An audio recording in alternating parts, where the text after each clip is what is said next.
Every November, Johnson County government joins the rest of the nation in honoring those who served their country. On this episode, find out how the county is observing Veterans Day differently. Hear about the special guests who will be recognized and meet a 99-year-old World War II veteran from Johnson County who continues to defy the odds. Whether you live in or just love Johnson County, Kansas, JoCo on the Go has everything Johnson County. Here's what's happening and what's coming up in the community you call home.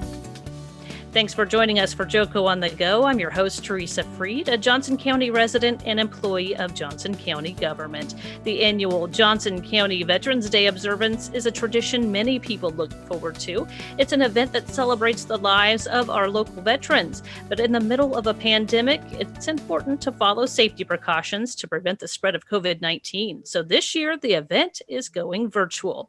Here to talk more about that is Johnson County Director of Public Affairs and Communications, Jody Hanson. Jody, thanks for joining us here. Of course. Thank you, Theresa. All right. To start off with, can you just talk about the importance of this event and taking the time to honor those who serve our country? Sure. Johnson County government really has a passion for recognizing and honoring and saying thank you to our veterans, those who served. This is our 34th year of holding a Veterans Day observance. So it's just a great opportunity to take applause on Veterans Day and say thank you for those who served our country. And so every year, I know the theme changes just a little bit. And so this year, who are we especially recognizing? Yes, every year our event honors all veterans who served, but there's always a special emphasis on either a specific military branch or just a different group of veterans. This year marks the 75th anniversary of the end of World War II. And also the end of the Holocaust. So those are the two key people we will be recognizing, World War II veterans and Holocaust survivors. So typically this Veterans Day observance is a live outdoor event. We have lots of people who come sitting closely together and enjoying just, an hour filled with patriotic music and speakers and all that great stuff. And so again, we're in the middle of a pandemic and that is just not a possibility. So can you talk a little bit about how and why this event is going virtual? Yes, typically this event attracts hundreds of either veterans and their families, or just people that are interested in observing the day. So as you said, during a pandemic, this just isn't the time to bring hundreds of people together in person. And so what we're trying to do is capture the essence of the event and include almost everything that we typically do, just doing it virtually. So it's going to be a combination of Chairman Ed Eilert speaking live at 11 o'clock on November 11th during the event, and going to video of components that are typically happening live in person. And so in addition to this event actually being hosted live, we've also created some great resources that are available online leading up to this event. So can you talk about those? Yes, we really spent a good amount of effort trying to find Johnson County World War II veterans and really wanted to honor them even leading up to the Veterans Day observance. We heard from nearly 70 World War II veterans that live here in Johnson County. And so we got the chance to get a little information about them, where they served, the branch they had. We got some photos of them. And so we featured them in the December issue of the Best Times, which should have already hit mailboxes. That's one of the magazines that we produce. So there is a spread in the magazine honoring them. We're also honoring them online and on social media. And then those same veterans will be honored in a video during the Veterans Day observance. And can you talk just a little bit about that 21-day salute that we're doing in kind of the symbolism attached to that? I think we've all heard of a 21-gun salute as being part of a military observance and recognition. And so what we're doing is a 21-day salute. So the 21 work days, Monday through Friday, leading up to Veterans Day, each day we have been highlighting 3 or 4 of those veterans on our webpage and on social media. So it's a great opportunity to, if you're following our social media channels, to see who we're talking about that day. And then when you go to the website, you'll see a couple of them are highlighted that day, but then they're all available to see all of their profiles and pictures. And what has been some of the response that we've gotten from this recognition? It's been very nice to see the response on social media because we're right now talking about so many other topics. And so I think people are appreciating that we are recognizing veterans.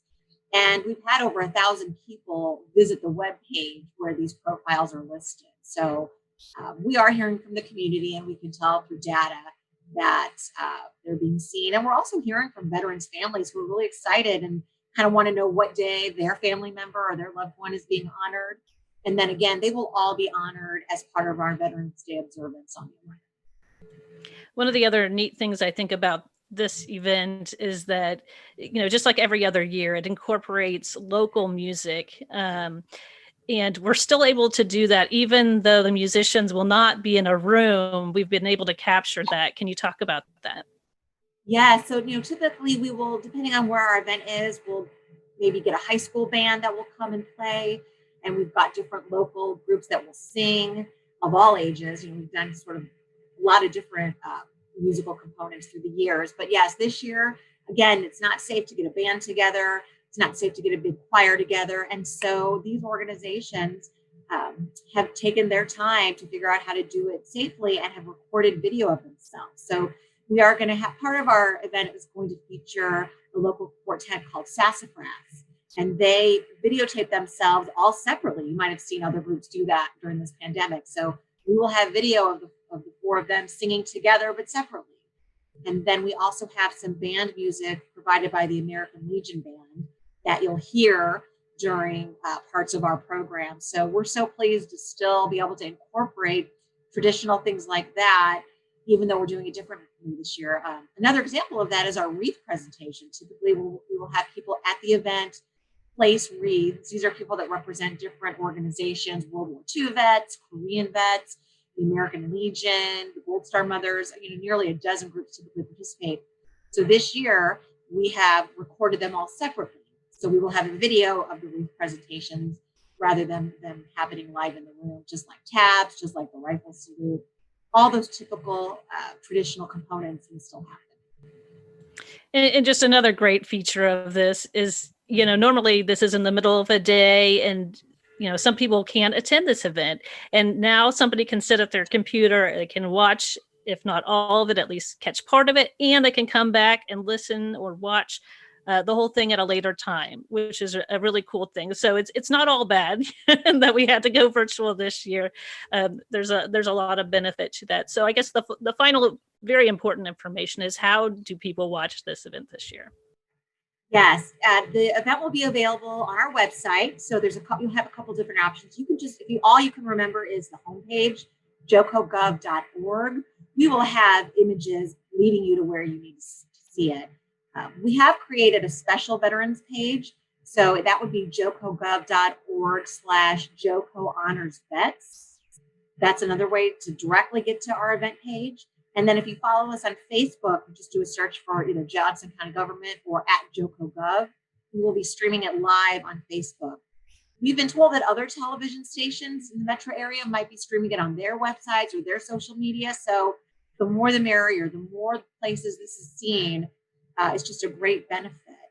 I'm really hoping that if you have a veteran in your life, and maybe a veteran that's not spending a lot of time on Facebook or on social media, maybe help them in advance, show them where they can find it, or set up a plan where maybe they come to your house if that's safe. If it's in someone in your family, we just want to make sure that this event is accessible to everybody. And kind of what you were saying before, maybe in the future, this is an event where we have two options where you could attend it, in person, because we want that to come back. We want to be able to celebrate in person once it's safe to do so. But maybe it's also available virtually. So there's more options.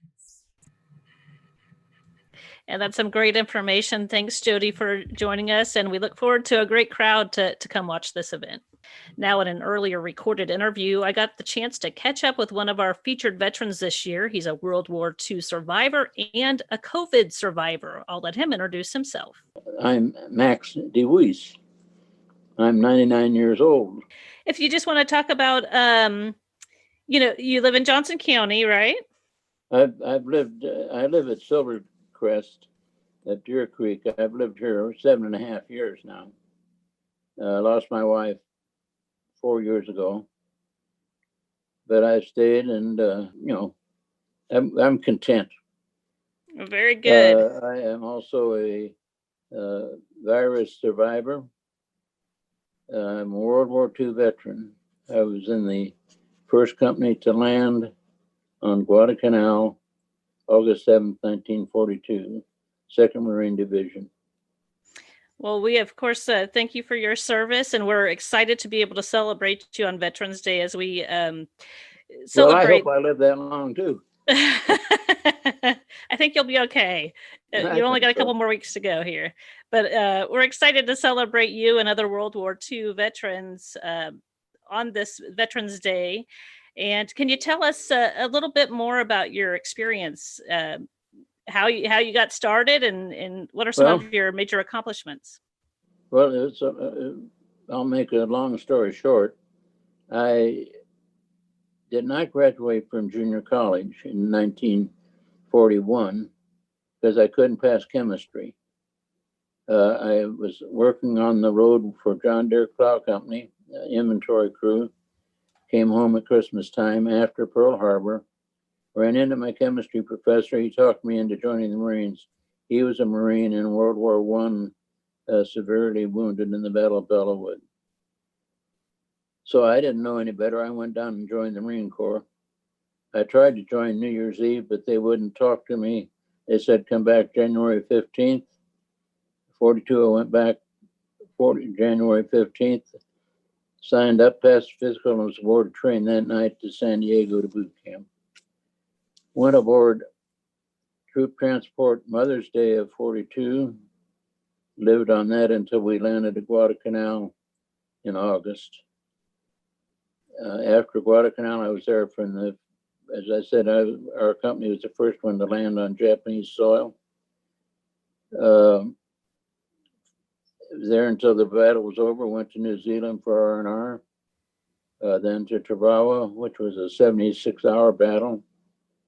Went to the hospital from there and rejoined my company, and they had complete complement of men, and so I was transferred to the engineer battalion, combat engineer, and became a flamethrower operator. I was a flamethrower operator on Saipan and Tinian, and after 33 months in the Pacific, they let me come home. When I got home, I ran into my chemistry professor quite by accident. And he said, Max, you can go up to the college office and get your diploma. You have passed chemistry. Now, that is probably the toughest chemistry course anyone has ever had. In that interim period, I got 2 Purple Hearts, was in 4 major engagements, and it actually turned out pretty well for me and down the path, because when I got home, because I did have 2 years of college, they sent me to Quantico. I turned down going to OCS because second lieutenants were put in line companies, and their mortality rate was probably greater than privates. So I took my chances, ended up as an instructor in demolitions and flamethrowers at OCS in Quantico. And I got my discharge because I signed a 4-year contract. I came home, met my wife. Her bridesmaid's father was the CO of the Air Force Reserve Unit at Fairfax Airport. He talked me into going into the reserve. And I did the 5th 105 Howitzer outfit, used to meet down on what was then known as Journal Post Hill. Went to Pendleton, reclassified everybody, and because I, at that point, was a cost accountant for General Motors Chevrolet plant Leeds. So they made me a post exchange bookkeeper, which sounded pretty good. And it put me in casual company, and most of the reserves had not served. Most of them were green. They didn't know how to field strip a weapon, let alone clean it. I was helping them, and the old Sergeant Major asked me to, how come I knew all that? And so I gave him the story. He said, well, tomorrow across the road, Training Replacement Command, they're looking for instructors. Are you interested? I said, sure. So the next morning I went over and talked to the captain in charge. He said, love to have you. You have to go see the S3 officer. The S3 officer was my CO at Quantico. In fact, I used to babysit his kids occasionally. Said, Max, we'll start writing letters and do what we can. Now you have to go down and meet the battalion commander. Walked in his office. I walked in. He said, Max Deweese, what the hell are you doing here? I said, I'm reporting and requesting that you write letters and get me to stay stateside. And I had two people that I knew working for me. So the night before the first draft left, I was transferred to the Training Replacement Command there at Pendleton, and I served the rest of my Korean duty time as an instructor. My wife came out. We lived in South Laguna without much income, but we had a good time. I stayed in the reserve. I did a total of 5 years of active duty and 18 hours of reserve, which gave me 23 hours. That's been saved me from being bankrupt because my wife was quite ill and I've had the virus, and I've never gotten a doctor's bill, hospital bill, or rehab bill because I have covered by TRICARE for life. So you're shaking your head. I hope you got all that. I sure did. That was a lot of great information, and just again, thank you for your service. Some tremendous accomplishments there. You mentioned that you had the COVID-19 virus, and you survived it amazingly. Obviously, since we're sitting here talking, so can you talk a little bit about that? What that experience was like? Yeah, it was sort of strange. Where I live, they were taking our temperature twice a day, and my temperature was always in the upper 90s. So, it was normal. And all of a sudden I had lost my appetite. Food didn't taste good. I didn't want to eat. So the woman that is in charge here, literally, I think, saved my life, because she said, well, let me check your oxygen. And it was 84. And if you know anything about it, and I knew because my wife passed with COPD. The next day I was in the hospital. I was there. I was the first virus patient at St. Luke's South. I found out later. I was there 2 weeks. I can remember 4 days. The rest of the time, I have no idea. And then I went to rehab in an exotic place called the Ignite Medical Resort. It's a KU facility down at 39th and Rainbow. And I didn't want to leave because the food was so good there compared to everything else I've had. And the toughest part of the whole thing was when I came home. I was required, and I understand it why, but it was a pain to do it, was that I was quarantined for 2 weeks, 14 days. I couldn't leave my apartment. Nobody could come in my apartment. And being isolated for 14 days is not very good. That's amazing that you survived that, and it sounds like you had quite a reception when you left the hospital. Yeah, I was surprised. I belong to a group. I don't have membership, but I am very active in a group called FISH, which stands for Friends in Service of Heroes, and we have given over 30 service dogs to veterans or family of veterans, because there are a lot of people that their spouse has been in the service and have been able to get things, but they can't, and they don't have the means to do it. And we've been able to help people like that. I don't know how many electric wheelchairs we've done some remodeling of residents so that wheelchairs could be used, or ramps built to do that. I think 3 cars that have been equipped to take wheelchairs in them and give them to veterans. But they do just a lot of good. I've been very involved in that. A chaplain in our Marine Corps League, which we are still active in meeting. I do meals once a week, Meals on Wheels once a week. And when I get through talking to you, I'm going to call the golf course and get a tee time for Friday, because I have a foursome and we're going to play golf Friday because it's going to be warm enough.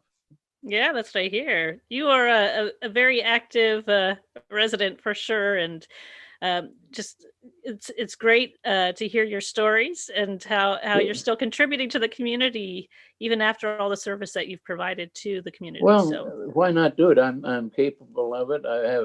I still drive. I'm active in my church. In fact, my church had a golf outing at the end of September, and half of that money that we raised went to fish, and the other half went to tiny houses out there on Troost, which we're taking a check to them Veterans Day. I just wanted to kind of wrap up with getting some thoughts on just messages to the general public about how important it is to take this time to observe Veterans Day and express appreciation for those who have served their country.